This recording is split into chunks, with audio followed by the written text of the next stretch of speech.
Welcome to V9 news. గడిచిన 10 ఏళ్లలో దేశంలో వచ్చిన గుణాత్మక మార్పు ప్రజలందరికీ కనబడుతుంది. జీఎస్టీ మార్పుల కారణంగా ప్రజలు కొనుగోలు శక్తి పెరిగింది అని మంత్రి సత్యకుమార్ అన్నారు.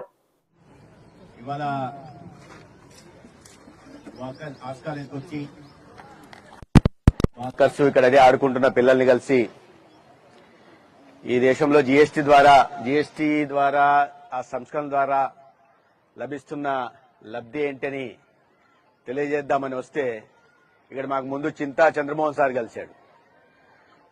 మేమేదో చెప్దామని చెప్తే ఆయనే మాకు చెప్తున్నాడు జీఎస్టీ ద్వారా కలిగే లాభాలేంటి, ఏ రకంగా మార్పులు వస్తున్నాయి, ముఖ్యంగా మధ్యతరగతి, దిగువ మధ్యతరగతి, పేద తరగతి వర్గాల్లో ఈ జీఎస్టీ సంస్కరణ ద్వారా జరుగుతున్న సానుకూల లబ్ధి ఏంటనే విషయాన్ని వారు మాకు రివర్స్ లో చెప్పడం జరిగింది.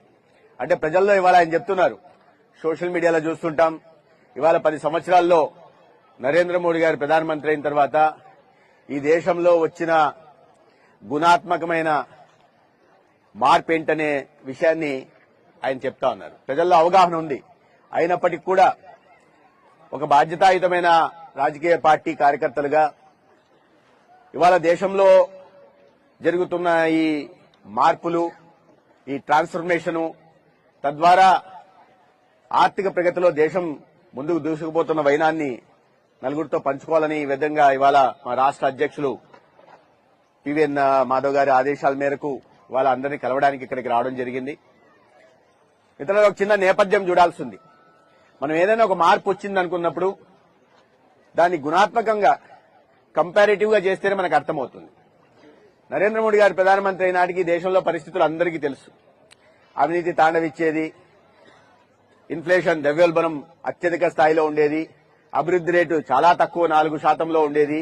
అటువంటిది కేవలం 10 సంవత్సరాల కాలంలోనే ఇవాళ ప్రపంచ దేశాల్లో ఏ దేశం కూడా దరిదాపుల్లో లేని విధంగా మన అభివృద్ది రేటు 7.8% ఇవాళ ఈ సంవత్సరంలో కూడా ఉంది. మొన్న ట్రంప్ మీది మృత ఆర్థిక వ్యవస్థ, డెడ్ ఎకానమీ అని చెప్తే మరుసటి రోజే అదే దేశానికి సంబంధించిన దేశంలో ఉంటున్న హెడ్ క్వార్టర్స్ ఉంటున్న వరల్డ్ బ్యాంక్ గానీ ఇతర సంస్థల ఆర్థిక సంస్థలు గానీ భారతదేశం ఒకటే ఇంత పెద్ద స్థాయిలో ఆర్థిక వృద్ధి రేటు సాధిస్తోంది 7.8, దరిదాపుల్లో ఏ దేశం లేదనే విషయాన్ని బయటపెట్టింది. ఇటువంటి ఎన్నో చారిత్రాత్మక నిర్ణయాల వల్ల ఇవాళ ఎక్కడో 11వ స్థానంలో ఉంటున్న మన ఆర్థిక వ్యవస్థ ప్రపంచ దేశాల్లో ఇవాళ 4వ స్థానానికి వచ్చింది. ఇప్పుడు 4వ స్థానానికి వచ్చింది. రాబోయే 2030 నాటికి 3వ స్థానానికి, తర్వాత 1 లేదా 2వ స్థానాలకి చేరుతుందని అనేక రకాలైన ఏజెన్సీలు మనం చెప్పట్ల, ప్రపంచ స్థాయి ఏజెన్సీలన్నీ చెప్తున్నాయి, ప్రపంచ దేశాలన్నీ చెప్తున్నాయి. దాని కారణంగానే భారతీయుల పట్ల, భారతీయ నాయకత్వం పట్ల ఇవాళ ప్రపంచవ్యాప్తంగా గౌరవం కూడా పెరిగిందనే విషయం మనకు అందరికీ తెలుసు.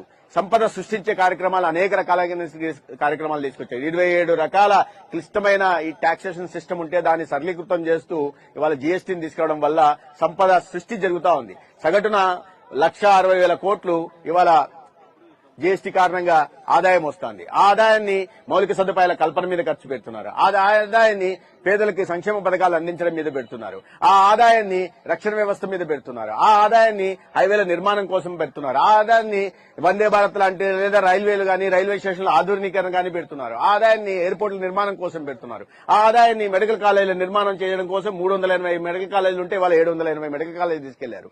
అన్ని ఇటువంటి అంటే ప్రజలకు ఉపయోగపడేలాగా, ప్రజల్లో మార్పు వచ్చేలాగా ఇవాళ నిర్ణయాలు తీసుకుంటున్నారు. వాటిని మరి కాస్త ముందుకు తీసుకెళ్లి ఇవాళ జీఎస్టీని మరింత సరళీకృతం చేస్తూ ఇవాళ ప్రపంచవ్యాప్తంగా మా అధ్యక్షులు గారు చెప్పినట్టుగా ప్రపంచవ్యాప్తంగా నెలకొన్న పరిస్థితుల దృష్ట్యా మళ్ళా మన దేశంలో ఈ ద్రవ్యోల్బణం పెరిగి ప్రజల మీద భారం పడకూడదనే ఒక ఉద్దేశంతో ప్రజలను ఆదుకోవాలని చెప్పి, అదేవిధంగా జీడీపీని కూడా పెంచాలనే ఉద్దేశంతో ఇవాళ సరళీకృతమైన తీసుకురావడం చేసింది. 4 శాపుల దగ్గర నుంచి 28% నుంచి 18% దాటి వాటిని 5%కి, 12% దానికి సున్నాని, కొన్ని దాంట్లో 18% దాన్ని సున్నాని తీసుకురావడం జరిగింది. చిన్నపిల్లలకు అవసరమైన నరేంద్ర మోడీ గారిని ప్రధానమంత్రి చిన్న పాప చదువుకుంటోంది. ఆ పాప పెన్సిల్ కొనాలి, పెన్ను కొనాలి, బుక్కులు కొనాలి, నోట్ బుక్లు కొనాలంటే జీఎస్టీని ఇవాళ సున్నా చేశారు. 12% ఉండింది, సున్నా అయిపోయింది. మనం రోజువారీ పొద్దున్న లేస్తే పళ్ళు తోముకోవాలా, సబ్బు స్నానం చేయాలంటే ఆ జీఎస్టీని కూడా తీసుకొచ్చి 18% ఉంటే దాన్ని 5% తీసుకొచ్చారు. అంటే 13% జీఎస్టీని తగ్గించేశారు. మనం రోజు ఇవాళ మధ్యతరగతి వాళ్ళు కూడా ఇంట్లో టీవీలు కొంటున్నారు, దిగువ మధ్య తరగతి వాళ్ళు టీవీలు కొంటున్నారు, వాషింగ్ మిషన్లు కొంటున్నారు. దాన్ని కూడా 18% నుంచి తీసుకొచ్చి 5% తీసుకొచ్చారు. మనం ఇల్లు కట్టుకోవాలా, సిమెంటు లేదా మనం బైక్ కొనుక్కోవాలా, దాన్ని కూడా 10% జీఎస్టీ తగ్గించడం వల్ల వాళ్ళ మనం ఇల్లు కట్టుకోవడానికి అవకాశం ఉంటుంది. మధ్యతరగతి వాళ్ళు కానీ, చదువుకున్న విద్యార్థులు కానీ బైకులు కొనడానికి అవకాశం ఉంటుంది. మధ్యతరగతి వాళ్ళు కార్లు కొనడానికి అవకాశం ఉంటుంది. ఈ రకంగా ప్రజలకు ఉపయోగపడే నిత్యావసర వస్తువుల్ని, వ్యవసాయ ఆధారిత ఉత్పత్తుల్ని, అదేవిధంగా టెక్స్టైల్ ని, బట్టల్ని, వీటన్నిటి మీద జీఎస్టీ తగ్గడం వల్ల ప్రజల్లో ఇవాళ కొనుగోలు శక్తి పెరుగుతుంది. అదే చంద్రమోహన్ సార్ చెప్తున్నారు, కొనుగోలు శక్తి పెరిగింది సార్ మాకు అని.